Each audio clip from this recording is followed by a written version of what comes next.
Амстердамда жасырын жүрген жас австралиялық Дженнифермен танысайық. Ол күтуші болып ақша табады.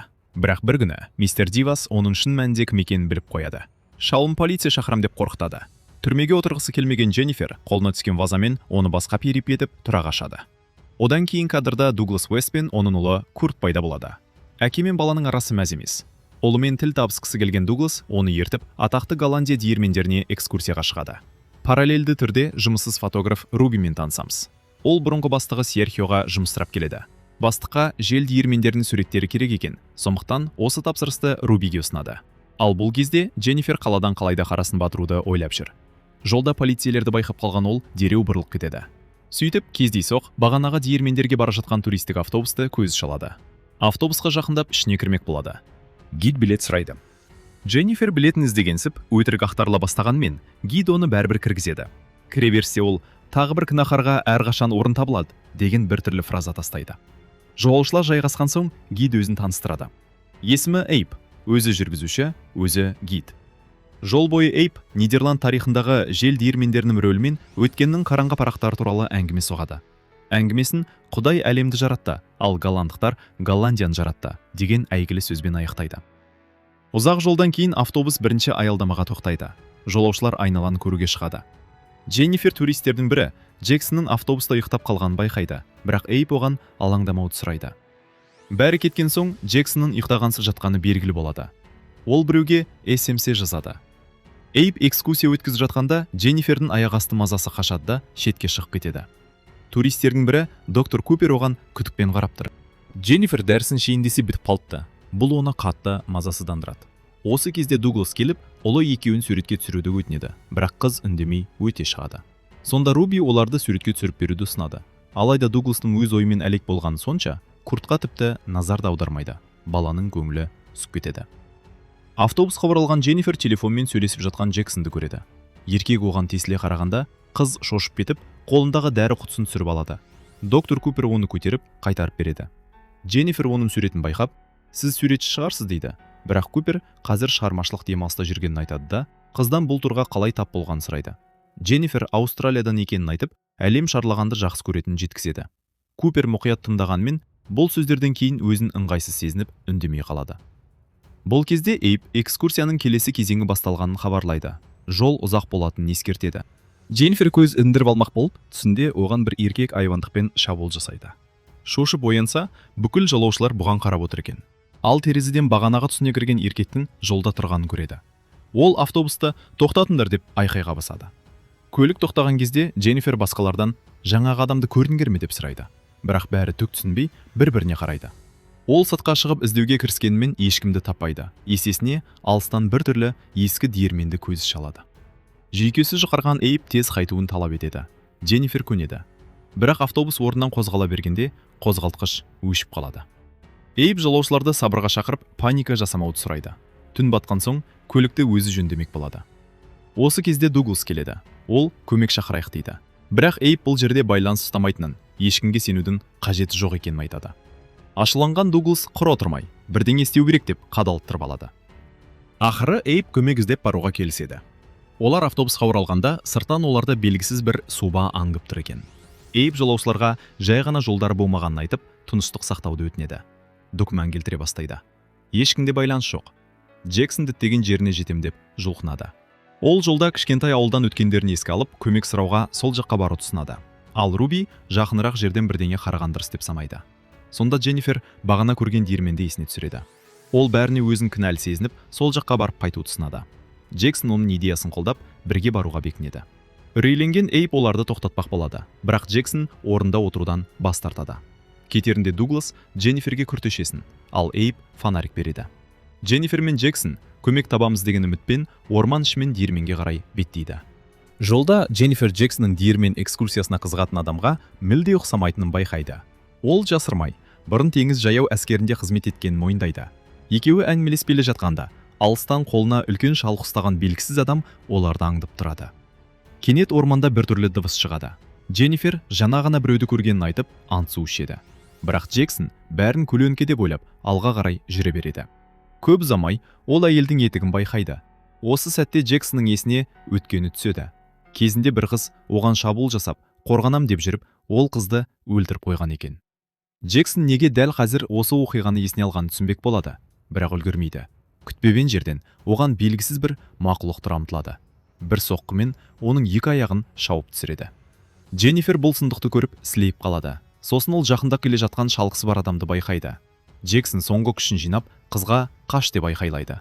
Бірнеше секундтан кейін әлгі мақұлық оның көзін жояды. Паникаға түскен Дженнифер автобусқа тұра қашады. Ол шалғысы бар белгісіз еркек Джексонға шабуыл жасап, өлтіргенін айтады. Жұрт не болып жатқанын түсінбей әлек. Руби Дженниферді сабырға шақырмақ болады. Доктор Купер өзін дәрігермін деп таныстырып, Дугласқа психотроптық дәрінің бос құтысын тапқанын айтады. Купер дәріні ішпегендіктен қызға галлюцинация көрініп жатыр деп топшылайды. Бұл сөздер қыздың жынын қағады, бірақ ол өзін қолға алады. Қалғандары Джексонның өлімі туралы тәпіштеп сұрай бастайды. Қыз бірдеңе түсіндіріп үлгермей жатып, алыстан бағанағы қаншерді қайта көріп, бәрін ескертеді. Дәл осы кезде автобусның алдыңғы әйнегіне дәу қарға келіп соғылады. Автобус жолдан шығып кетіп, аударылып, өзен жағасына қарай домалайды. Жолаушылар жанталасып сыртқа шығып жатыр. Абыр-сабыр кезінде Дженнифер өзі шығып үлгеру үшін Куртты итеріп жібереді. Көп ұзамай автобус су түбіне кетеді.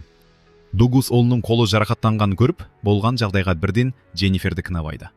Өзі өліп кетуі мүмкін екенін айтып, ақталады. Ол балаға көмектеспек болады, бірақ Дуглас оны дөрекі түрде итеріп жіберіп, айыптауын тоқтатпайды. Дәрігер керек жарақты табу керектігін айтады. Дуглас бәріне диірменге баруды ұсынады. Бірақ Дженнифер бұл өте қауіпті екенін, қаншер дәл сол жерде болу мүмкін екенін айтып, зар қағады. Купер Дугласқа Дженниферді көзден таса қылмауға сыбырлап кеңес береді. Әрі Такаша бұталардың арасынан өз итін көріп қалады да, басқалардан бөлініп, соның артынан кетеді. Қалғандары көп ұзамай ескі лашық тауып алады. Эйп түнді осы жерде өткізуді ұсынады, ал өзі диірменге қайта барып, көмек іздеуге уәде береді. Қалғандары ішке кіреді. Куртқа бұл жер бірден ұнамайды. Руби айналаны тінтіп шығады. Дугластың ойынша, бұрын бұл жерде шарын шіркеу болған сияқты. Дженнифер ескі радио тауып алады. Радиоға қол тигені сол еді. Қыз өзін тағы да біртүрлі сезіне бастайды. Бірақ Дуглас одан зажигалка сұрағанда, бұл жағдай лезде басылады. Бұл кезде доктор Купер де өзін оғаш ұстай бастайды. Аяқ асты Эйп оралады. Ол диірменде ешкім жоғын, айналадағы ғимараттардың бәрі қаңырап бос тұрғанын жеткізеді. Купер әзірге тікелей қауіп жоқ деп жұртты басуға тырысады. Осы кезде Дженнифер Такашидің жоқ екенін байқайды. Ал бұл кезде Такаши итін іздеп жүріп, марқұм әжесін мүгедектер арбасын тауып алады. Жақындап барып оны ұстап кешірім сұрайды. Аяқ асты ауыр қадамдардың дыбысы естіледі, бірақ Такаши қашуға да талпынбайды. Ол өзіне тиесілі жазаны мойынсынып қабылдағандай. Ал лашықта қалғандар әлі дауласып жатыр. Кенет Курт бәрін тоқтатуды сұрайды. Купер баламен келісіп Такашиді іздеуге шығуды ұсынады. Алайда Руби бас тартады. Ол екі адамның жоғалып кеткенін, бұл жерде анық бір түсініксіз сұмдық болып жатқанын айтады. Сол кезде Эйп ескі құжаттарды тауып алады.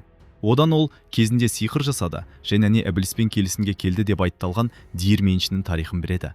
Купер құжаттарды оқып, бұл жерде Хендрик есімді диірменші туралы көне аңыз жазылғанын айтады. Байлық үшін оның диірмені желсізде жұмыс істейтін болған.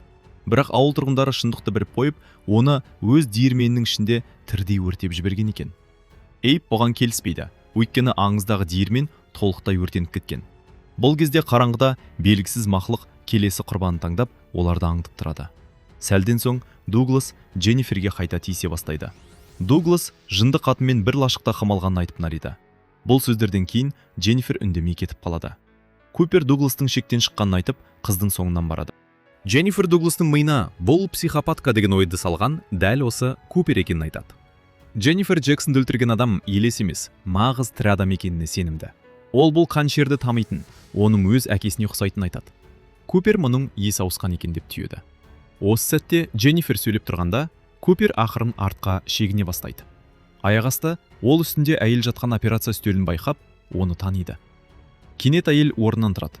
Купер паникаға түсіп, бұл жағдайға өзі кінәлемесін қайталай береді. Келесі сәтте Куперге белгісіз мақұлық шабуыл жасап, көзін жояды. Ақыры мақұлық Дженниферге де көрінеді. Қыз айқайлап үлгермей жатып, қасынан Такаши пайда болып, оны құтқарады. Олар қашып бара жатқанда, Купер әлгі мақұлықтың дауысын естиді. Ол Куперге ақтау үкімі шықса да, өз қылмысынан құтылмағанын еске салады. Үрейленген Такаши мен Дженнифер лашыққа оралады. Дженнифер бұл жерлен тезірек қара табандату керек деп қайтадан зар қағады. Руби не болғанын сұрайды. Дженнифер Джексонды өлтірген адам қайта пайда болып, бұл жолы Куперді жайратып салғанын айтады. Қыз таяқты көтерген кезде Дуглас докторды өлтірген дәл осы Дженнифер деп күдіктене бастайды. Жұрттың қысымынан Дженнифердің өткендегі ауыр естеліктері қайта оянады. Көзіне жас алып, өзіне зақым келтірмеуді жалынады. Дуглас Эйпке арқана келуді бұйыратты, бәрі жабылып Дженниферді байлап тастайды. Осы кезде Такаши бірдеңе түсіндіре бастайды. Руби оның сөздерін аударып береді. Такаши бұрын сұмдық қылмыс жасаған екен, алайда кейін шын жүректен өкініп, кешірім ала алған. Такаши жазаны қабылдаған адам ғана күнәсінен арыла алады деп есептейді. Осыдан кейін Эйп Купердің диірменші туралы аңызды толық айтпағанын мойындайды. Оның сөзінше, Эбнес Хендриктің қызметіне риза болған сонша, өлгеннен кейін оны тозақ қақпасының күзетшісі етіп қойған. Бұл кезде мақлық Купердің денесін диірменге әкеледі. Оның қаны механизмнің ішіне аға бастайды. Қан отын ретінде қызмет етіп, көп ұзамай диірмен қайта жұмыс істей бастайды. Кейінірек Дженнифер ескі радионың өз-өзінен қосылып кеткеннен оянады. Ол радионы өшірмек болады, бірақ артына бұрылып, жарық сәулені байқайды да, кенеттен ескі трейлердің қасынан бір-ақ шығады. Ол бұрын осы трейлерде тұрған екен. Ішке кіргенде әкесінің ұйықтап жатқанын көреді. Дженнифер тез арада інісін бөлмесінен алып шығып, қауіпсіз жерге апарады. Содан кейін әкесін ішінде қалдырып, трейлерді өртеп жібереді. Бірақ алыстай бергенде інісінің ғайып болғанын байқайды. Баланың айқайын естіп құтқармақ болады, алайда жалын лаулай түседі. Дженнифер айқайлап оянады. Ол түсін айтып береді, бірақ осы кезде диірмендің расымен жұмыс істеп тұрғанын байқап, қалғандарын ескертеді. Айналып тұрған қалақтарды көрген Дугластың қуанышында шек жоқ. Ол іште біреу бар екеніне сенімді болып, Эйппен бірге сол жаққа беттейді. Кетерінде Дуглас Дженниферді байлаулы күйде қалдыруды бұйырады. Олар кеткен соң Такаши көне рухтар туралы қобалжып сөйлей бастайды. Руби өз кінәсін мойындайды. Кезінде қызғаныштан якудзаға ақша төлеп, бақталасының бет әлпетін бұздырмақ болыпты. Алайда бәрі бақылаудан шығып, арты қайғылы жағдайға келген. Лашықта Такаши жын шығару рәсімін бастайды, ал Руби отына келуге далаға шығады. Бұтақ жинап жүргенде ол жапон шамдарымен безендірілген құдық табады. Суға үміліп, өз бейнесіне қарай бастайды. Кенет бейнесі қолын астар алып, өз сыңарының бетін тіліп жатқанын көреді. Келесі секундта мақұлық оның басынан ұстап, құдыққа тартып әкетеді де, Руби сол жерде жан тапсырады. Ал бұл уақытта Дуглас пен Эйп диірменге жетеді. Олар ішке кіріп жасырын бөлме тауып алады. Онда Джексон мен Купердің бөлшектенген денелері жатыр. Енді ғана олар Дженнифердің осынша уақыт шындықты айтқанын түсінеді. Дуглас дереу лашыққа оралып, ұлын құшақтай алады. «Ей, Руби қайда?» деп сұрайды. Дженнифер оны бағанағы мақұлық алып кеткенін айтады. Есеңгіреп қалған Дуглас қызын сөзі рас екеніне көз жеткізіп, одан кешірім сұрайды да босатады. Дженнифер мақұлықтың көзін жоюдың жалғыз жолы диірменді өртеп жіберу екенін айтады. Дуглас бұл идеяны ақымақтық санайды. Бірақ Курт аяқасты өз күнәсі не екенін сұрайды. Сосын ол әкесіне анасы туралы сұрақ қояды. Тығырыққа тірелген Дуглас шыдамай ажырасу туралы айта бастайды. Керіс кезінде Курт аяқасты лашықтан шығып кетеді. Дуглас бірден соңынан тұра жүгіреді. Орманда ол ұлының дауысын естіп, сол жаққа қарай ұмтылады. Алайда Дженнифер нағыз Курттың осы уақыт бойы қасында болғанын айтып, айқайлайды. Бірнеше сәттен соң Дуглас ұялы телефонның шығылдағанын естиді. Ол бұрынғы әйелінің сөмкесін тауып алады. Оны ашқанда, оның алдында өз әйелін өз қолымен өлтірген сәтінің кадрлары пайда болады. Шындықты оққан Дуглас шошып кетеді. Дәл осы кезде диірменші оған шабуыл жасап, қылғындыра бастайды. Бұл кезде лашықта Такаши бензин табудың жолын қарастырады. Эйп оның таппарлығын мақтап, бірақ күтпеген жерден пышақтап тастайды. Осыдан кейін Эйп жақындап қалған Дженнифер мен Куртті естіп, алдарынан шығады. Дженнифер Дугластың қайтыс болғанын айтады. Қыз Такаши қайда деп сұрағанда, ол бір жаққа кетіп қалды деп жалтарып кетеді. Алайда Дженнифер оған сенбейді. Эйптің қолындағы шланг оны күдіктендіреді. Үшеуі автобусқа оралып, Дженнифер бензинді құйып алуды ұсынады. Эйп Курттың жанында қалып, өзін өте оғаш ұстай бастайды. Бензин жиналған соң, үшеуі диірменге аттанады. Жолда Дженнифер тылсым дауысты естиді. Ол оның бәрібір бұл жерден қашып құтыла алмайтынын айтады. Диірменге жеткен соң, Дженнифер Эйппен бірге ішке кіреді, ал Курт сыртта қалады. Ішке кірген бойда Эйп Дженниферден «Осылайша күнәмнан арыламын деп шынымен сенесің бе?» деп сұрайды. Қыз үндемей бөлмеге бензин шаша береді. Ал бұл уақытта Курт байқаусызда ұйықтап кетеді. Оның алдында диірменші пайда болады. Дәл осы кезде Дженнифер диірменнің жоғарғы қабатынан шығып тұрған жарқын сәулені байқайды. Жарықты тексеру үшін жоғары көтеріледі, бірақ кенет мақұлық пайда болып, қызды ұстап алып, төменге лақтырып жібереді.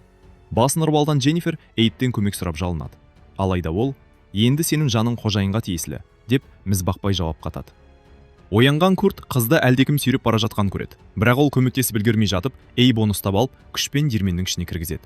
Диірменші Дженниферді сүйреп барып, жерге лақтырады. Содан кейін ол қыздың әкесінің кейітіне еніп, мазақ етеді. Ашуға мінген Дженнифер оған тұра ұмтылып, соққының астына алады. Бірақ артына бұрылса, нағыз диірменші дәл арқасында тұр екен. Бұл кезде Эйб күрттің көзін құртуға дайындалып жатады. Алайда бала жерде жатқан зажигалканы алып, төгілген бензинді тұтандырады. От лезде диірменді шарпиды. Аман қалдан күдерін үзген Дженнифер диірменшінің өртене бастағанын көреді. Оның рухы да жалынмен бірге жоғалып кеткендей көрінеді. Бірақ осы кезде Курт Дженниферді көмекке шақырады. Себебі Эйб баланы жібермей ұстап тұр еді. Дженнифер ойланбастан қайтадан оттың ортасына кіріп, Эйбтің мойнына пышақ сұғып алады. Осыдан кейін ол Куртпен бірге жанып жатқан диірменнен шығып үлгереді. Бірақ көп ұзамай Курттың түрі бұзылып кетеді. Ол диірменшінің әлі тірі екенін байқайды. Мақлұқ баяу жақындап, бұл сұмдықтың ешқашан бітпейтінін айтады. Сосын диірменші Курттың көзінше Дженниферді аяусыз жайратып салып, қыздың денесін отқа оранған диірменге қайта сүйреп әкетеді. Фильмнің финалдық сахнасында Эйб пайда болады. Ол диірменге жаңа туристер тобын тағы да әкеліп тұр. Жмип, баяғы таныс, тағы бір күнәһарға әрқашан орын табылады деген фразасын қайталайды. Осымен кино аяқталады. Егер осындай видеоларды жиі көргіңіз келсе, каналға жазылып, лайк басуды ұмытпаңыз. Сіздермен бірге болған кино айтушы